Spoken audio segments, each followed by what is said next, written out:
Today we are going to talk about character education. The question we have here is, can character education reverse moral decline? And so the main two articles that we read, the ones by Kona and Cone, so that's going to be our main discussion here today. So, hello. Let me see, sorry, let me just make sure.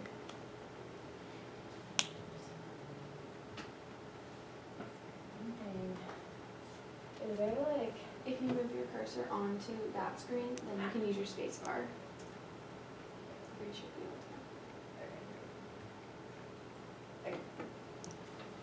okay, so this was just a broad definition that I found online, because one thing I noticed as I was researching character education is a lot of people have a lot of different definitions when it comes to what character education is. So we will, throughout the presentation, kind of talk about all those different definitions. This was one that kind of encompassed everything and a lot of things, but it says character education is an umbrella term loosely used to describe the teaching of children in a manner that will help them develop variously as moral, civic, good-mannered, behaved, non-bullying, healthy, critical, successful, traditional, compliant, or socially acceptable beings. So there's a lot of things there, and depending on the scholar, depending on the person, they might define character education as students becoming civil, people as being non-bullying, different things. So there are different aspects that are more important to others that we will discuss. But so as you can see, this is something that's kind of hard to define with one simple definition. It's more of a broad topic. So it's hard to pinpoint what the most important aspect is. So that's just like a general definition. Sorry, this. Okay, so next I have a poll everywhere, just to get us started. So you can use your phone, that's probably easiest. You can also use your computer. But so I will pull that up on here. And it's obviously about character education. So yeah, to text, you can text 37607 and text them Christa Dixon 342.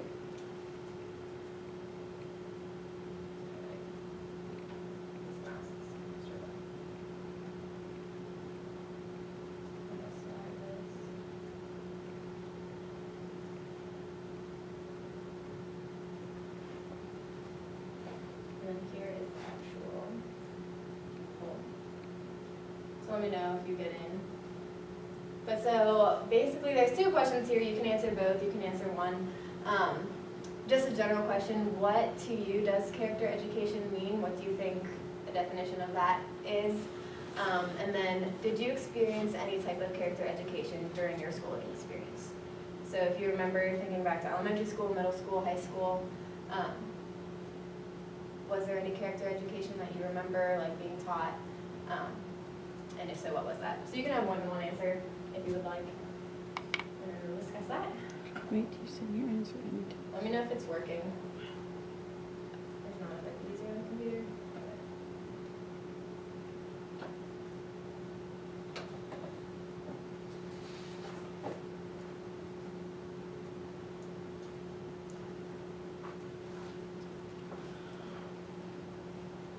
Is it working for everybody? Yeah, okay.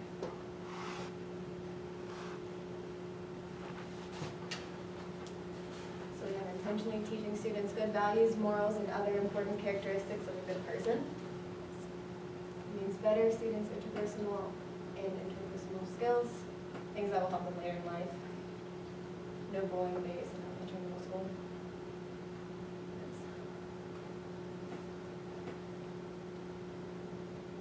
Means teaching children not just academics, but how to interact with one another as well. Yes, definitely.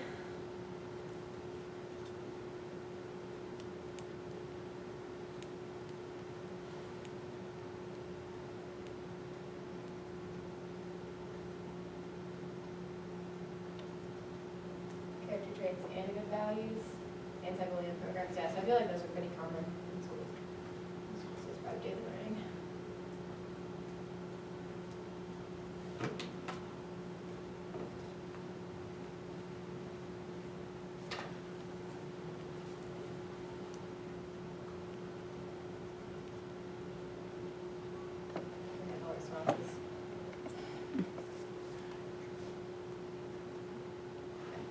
But so, as you can see, a lot of us kind of agree that character education kind of refers to having the values, teaching those values to students. I was thinking back on that in my schooling experience as well. Of if I remembered like actually being like taught like specific character education things. And so when I went to a Christian school, I noticed that that was like similarly to whoever wrote that, that was integrated every single day. We had like Bible classes and things like that, so that in that setting, it was just a part of everyday normal routine. Thinking back to public school, it was harder for me to like pinpoint actual like things in the classroom that we like talked about for character, but like we would have like the anti-bullying assemblies, and we also had like the DARE program, if anyone else had that at their school. So things like that, that typically was kind of just like assemblies here and there. It wasn't really like taught like day to day, which I thought was interesting. So yeah, a lot of it depended kind of on just the type of school it was, public school versus Christian and things. Does anyone else have anything they want to like add on to anything they wrote up here, or just things that they thought worked well at their schools for character education, or it was just kind of sort of topic? Yeah, I mean, I went to Christian school, so it was just really easy because it was like a part of our curriculum. Yeah. Like doing some sort of Bible reading and then kind of integrating that into our like daily stuff. So Yeah, so it's kind of tied into the curriculum as well as, yeah. Yeah, so that was just to get us thinking about character education in our schools, so I'll close out of that. And we'll get back to.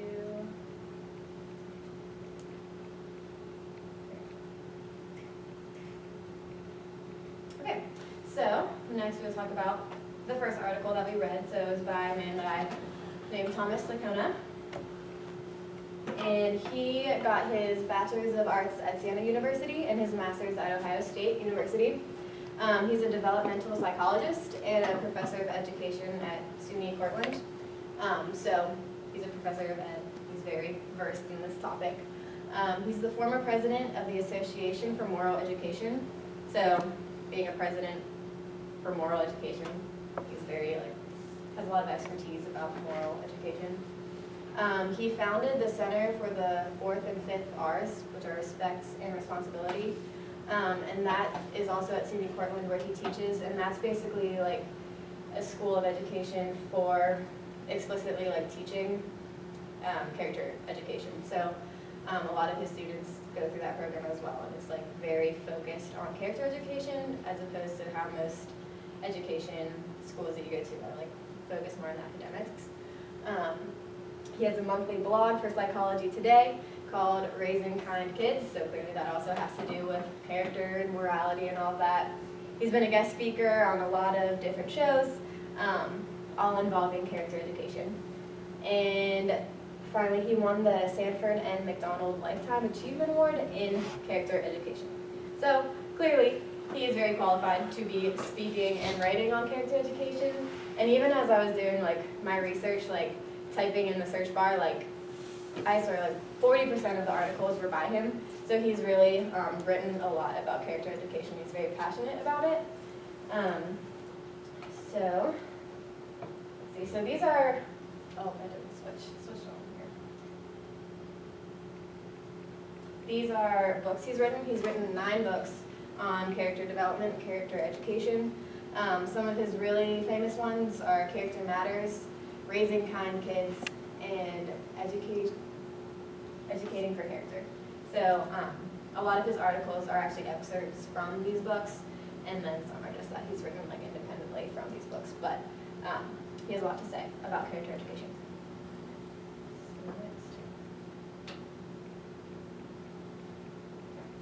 So this is, after reading his article, how he would define character education. He defines it as the deliberate, proactive effort to develop good character in kids, or more simply, to teach children right from wrong. So as we see, once we compare with Cohn's article, there is a broad definition of character and a narrow definition. This is probably more of the broad definition.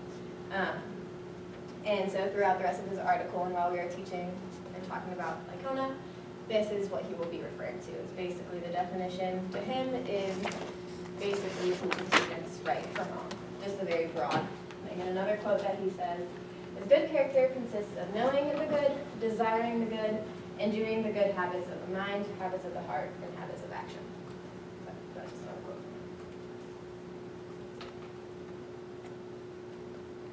So this is starting his article called The Return of Character Education. So he says that character education is making a comeback in America today in our schools. A quote from him, he says that character education is as old as education itself. Down through history, education has two great goals: to help people become smart and to help people become good. So he really focuses on, yes, there's the academic side of schooling, but just as important as the academic side of schooling is the character development and is the moral side of things, teaching values.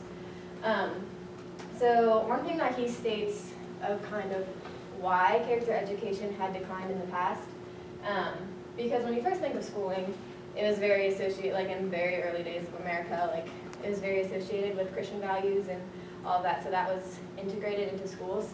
But it declined, especially once Darwinism and evolution was introduced into academics in the classroom. That kind of caused a big shift in thinking, and a shift away from religious thought to more of a intellectual atheist view on education. So that was one of the biggest reasons why character education started to decline during that age. Logical positivism was another reason why it declined, and so that was a school of thought where values and facts were very separated. And people of this school of thought only wanted things that were very factual to be taught in schools, things that could be proven scientifically, and obviously values and morals aren't things that you can prove scientifically. So because of that, that wasn't taught in schools, because it was more of something that's like, it's your own thought, there's a lot of sides of the issue, it's not something that we should teach in schools. Personalism was another thing that caused the decline in character education. And so that has a lot to do with autonomy and individualism. And so their thinking was they don't want to impose certain values, certain views on people when people should have, like, come up with their values for themselves. They wanted people to have that choice and that ability to come up with their own values. And so by imposing those in schools, it made it seem like we're kind of pushing bias on others, and that's not individualism. And then the last one was the pluralism and secularism of American society.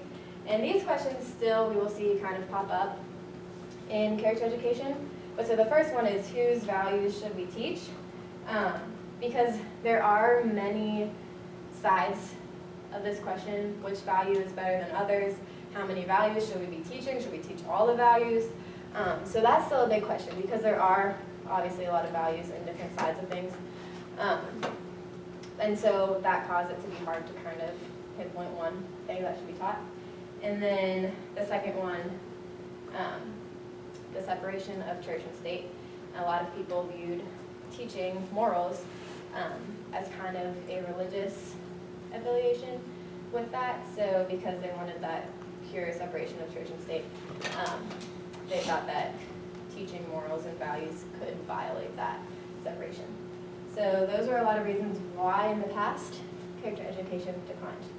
Moving on, you can see why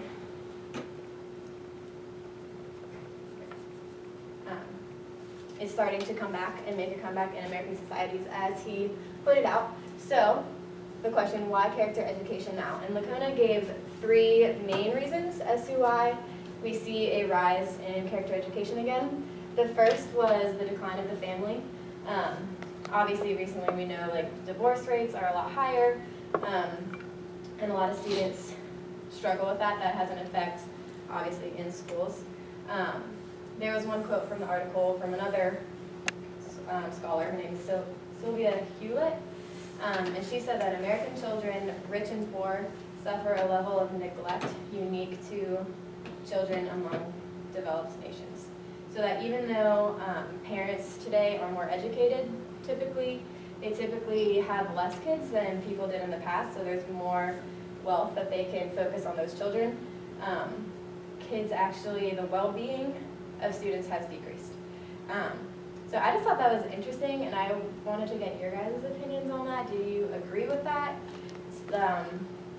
That even though like education rates of parents are increasing, the well-being of their children is decreasing. Do you agree with that? Why do you think that might be? I found that interesting, especially being like among a developed nation. Like you would think with the rising education, it would mean better well-being for students, but it seems to be the opposite. Yeah. I feel like with the rise in education, like parents are getting better jobs that require more like, time to do stuff like that. And also there's a lot easier ways there's a lot more things that can like distract children instead of like talking to them. You can just put a TV screen in front of their face and stuff like that. Yeah. So that might add to it. Yeah. Yeah. I think also like I think that probably the parents' education has a lot to do with it, but like each generation kind of has like a new like parenting trend, and so like I think Dr. Nichols was talking about this the other day. Like before there was like the helicopter parents, and now like there's this new wave of parents who are just like, oh, like do whatever you want, learn your own way, like be free, child, you know, like that.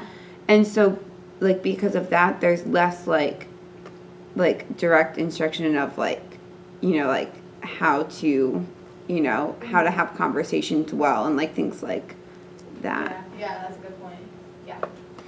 The way to focus on choosing a more systematic issue is like, and nowadays our economy is very much a two income. You need two sources of income for a household, and so like we were talking about earlier, they can't really devote as much time to the child, or you know, beforehand you'd usually have one parent staying at home who could work with the kid whenever they needed to and really provide a lot of that support. But nowadays, everyone's so focused on getting enough income to at least sustain the family that kind of character education should be getting at home as there as much. Yeah. I think those are all very valid points. Definitely, you see like parents working a lot more, so clearly they're not able to spend as much time with their kids, which has a big effect on kids and on students when they come to school. And also, as you were saying, just like the time and everything. So there's a lot of effects, and you see that coming into schools. And so now those problems that are caused at home come to schools, so schools more than ever need to address those character issues that aren't being faced at home. Another cause, he says, is the troubling trends in youth character. He stated a lot of statistics, but in the U.S., we have some of the highest rates of suicide, teen pregnancy, abortion, and drug usage. Out of developed countries, it's one of like the very, very highest. So that was just something that's troubling to society, and because of that, they want more character education. And then finally, a recovery of shared objectively important ethical values.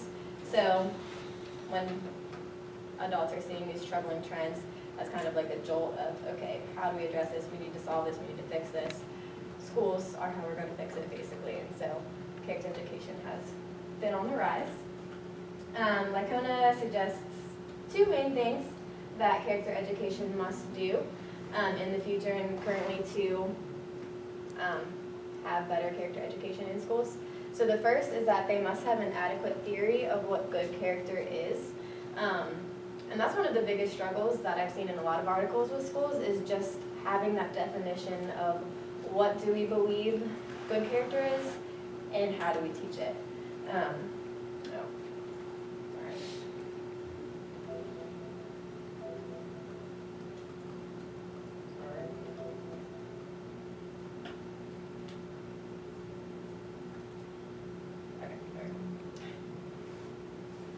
So,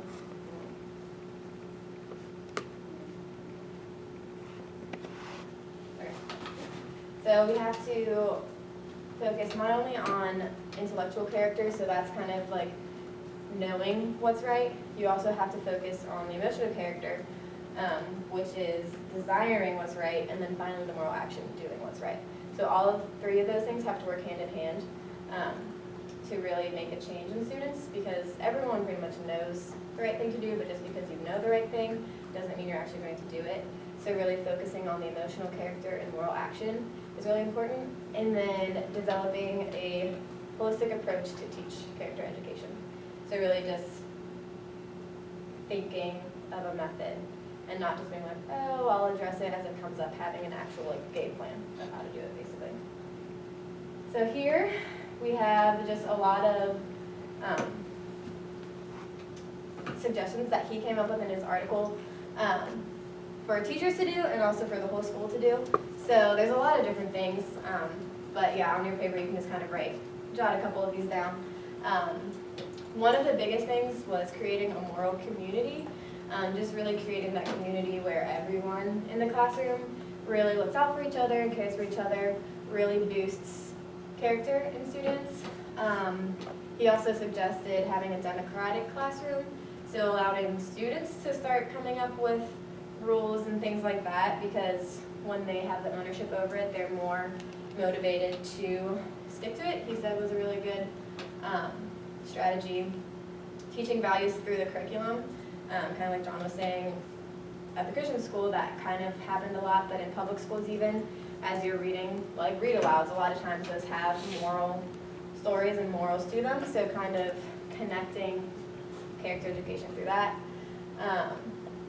Teaching conflict resolution, because actually a lot of people don't get explicitly taught how to solve conflict, so that can be something that's beneficial. And then school-wide, there are some things that he suggested: creating a moral culture in the whole school, so having all your classrooms kind of on the same page, fostering that care, and recruiting parents in the community as partners can really be important, so that the parents are implementing these morals and these character things at home, so that the students get it in multiple locations and multiple settings. So does anyone have, that's like all of Lacona's article that I had. Did anyone have any initial reactions to his article, to his suggestions? If not, that's okay. But, okay, we can move on to Cohn's article next. So here is Alfie Kohn. Here's a nice picture of him. And he is an author and lecturer on topics of education, a lot about parenting and just human behavior in general. He's very progressive in a lot of his ideas, and here you see he's a constructivist, and that's very obvious in his writings. He got his Bachelor of Arts at Brown University, and I thought this was interesting. He actually created his own course of study. It wasn't like just education or just psychology. He kind of combined classes together to create his own specific course of study, which I thought was pretty interesting. And then he got his master's at the University of Chicago. He has taught at both the high school and the college level, so he has experience in the classroom. However, now he doesn't teach in the classroom. He's more of just writer, psychologist, lecturer, constructivist. He's been a guest speaker on a lot of different shows. And he has written 14 books that deal primarily with education and parenting. One of his biggest things that we'll see is rewards, and how he sees rewards as being very negative actually in the classroom, especially when used for discipline or character education. But so these are a list of a lot of his books, all having to do with education. So he also has a lot to say on this topic, and he's pretty vocal about it. So we will go right into his article. So he had two definitions of character education. So he had the broad sense, which is more just kind of anything that schools do to provide character education for their students, anything that helps them grow into good people, which is more how Lacona defined it. However, Kohn also adds the narrow sense, which is a particular style of moral training, one that reflects particular values as well as particular assumptions about the nature of children and how they learn. So the narrow sense is what he refers to mostly in his article, and that refers to more like the programs that are actually implemented in schools, as opposed to just the general we want our kids to be good people. kind of thing. So he focuses more on the actual programs and the actual implementation of things in schools. So just keep that in mind as we talk about him. So he says, in his opinion, that character education today is more about drilling students for specific behaviors than actually engaging them in reflection of what good and moral character is. He believes that today it's more about adults getting the students to behave how they want them to behave, and it's not so much of getting students to really critically think for themselves, which is a big focus of growing in your character.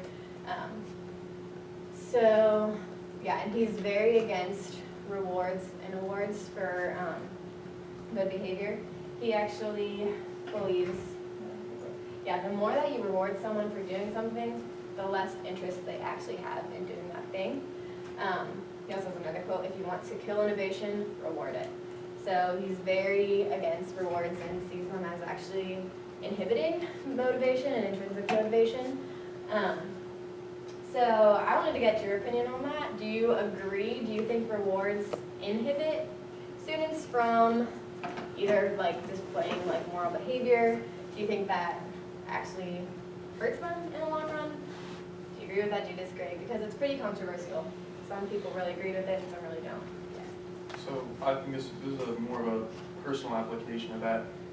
When I was younger, in elementary, middle school, I loved reading so much. I mean, it was getting to the point where I was like reading a book down the hallway, and I, would run into stuff. But regardless, no one ever like forced me to read. I was always just reading because I enjoyed it. And once I got into a part of school where reading became really intensive, and it was always about, you're getting rewarded with good grades, or get rewarded with, different stuff. I think we had, like, if everyone read the book and got, high enough score on the test, we'd have some sort of party in the class. And once I started getting all of those extrinsic motivations to keep reading and read a lot and read certain books, my innate love for reading kind of dipped down to the point where now it's not fun as much to read unless it's something that's completely different from what I'm doing in school. Yeah, that's interesting. Yeah, that's a good point. Yeah. This just makes me think, when I was student teaching in kindergarten, there was a student who literally just would not do anything. Like just rolling on the floor giggling no matter what you asked her to do. You could ask her oh, do you want to come have a cupcake with me? And she would just roll on the floor and laugh. And so the guidance counselor wanted us to try something where we gave her, it was a sticker chart, and we gave her a sticker for every little direction that she followed. If she sat down, I was to give her a sticker.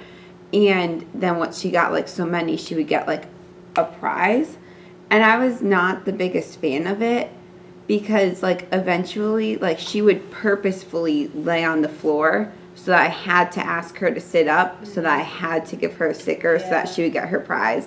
And then another kid caught on, and so he started laying on the floor and said, do I get a sticker now? Personally in the younger grades, it didn't work very well. And so they weren't listening because they understood why they needed to maybe not roll on the floor during math class, but they were doing it because they just wanted to get the sticker and get their reward. Yeah, it's not about the actual, I want to do what's right, it's more about I want the reward. Yeah, I noticed that too in Hillview when I was student teaching. They have what's called the Principals 200 Club. And so the teachers there, it's just a little slip of paper. And at the end of the day, whoever gets this slip of paper gets to go to the principal's office and get a little prize. But the teachers aren't allowed to give it to anyone in their home room. It has to be someone from a different room. So it would always end up being the kids who would switch from class to class in the hall would keep getting these 200 Club because they were the kids that the teachers, actually saw outside of their classroom. And I know a lot of my students who were always doing the right thing, but in the classroom the whole day basically weren't getting these 200 Club slips, even though they technically deserved them and were doing the right things. And it caused them to not be motivated again because they're well, I'm never going to get it because I haven't got it yet, even though I'm doing the right thing. I'm not getting like the reward for it. So again, that also kind of made the motivation go down. So yeah, I thought that was very interesting, just how rewards can actually cause there to be less motivation for people to do the right thing, or to do the right thing but not for the right reasons. So it's not really affecting their character, it's just kind of affecting how they want, like what they want to get, basically. So that was an interesting point he brought up. Next. So these are 5 fundamental questions that he said should be asked of any character education program to make sure that it's actually doing what it's supposed to do. So the first one is, what level are the problems being addressed? Is it just surface level, or is it actually like meeting the needs and those problems and working from like base level up? What is the view of human nature? Do you see students as innately good or as innately bad? And that actually really affects how you address character. We kind of touched on that before in different classes. But that's a big point to think about. What is the ultimate goal of your program? Do you want your students to actually have good character? Do you want them to just follow the rules? What's your goal? Which values should be taught? Again, it's a big question for everybody. And then what is the theory of learning? So what's like the scientific research to kind of back it up? So this is kind of his final synopsis of what he thinks good character education should be and how it should look. So he's a constructivist. So he obviously really thinks that students need to be active and engaged in the learning, and construct meaning about the morals. He says eliminate rewards, rote memorization, sermon lessons of just teachers preaching at their students. He thinks that having class meetings is important, practicing perspective taking, so having students really be able to step out of their own shoes and into the shoes of someone else and see things from their perspective really helps them to actually start caring about other people as opposed to just themselves. Using literature to teach values, so from stories, and then asking open-ended questions and having time of reflection so that students can really start to think for themselves and not just be told this is what you should do, this is what you shouldn't do. So that they have more choice, they have more engagement in the learning. So that's Cone. Next, we have Kohlberg. So we've talked a lot about Kohlberg in a lot of our classes, and as I was doing research, I noticed that his name kept coming up. And he also has a lot to say about moral education from a different perspective. So this is just a refresher of Kohlberg's theory of moral development. So he talks about the six different stages, and how students and humans just progress through those stages, and that kind of grows their moral development. And so he has a theory that kind of is based off of this. So this is just a quick refresher of his different stages. But so he thinks there's a big distinction between moral judgment and moral action. So again, just because students know the right thing doesn't mean they'll actually do the right thing. He has very negative views on indoctrinative character education, which is basically just telling students this is respect, this is honesty, kind of like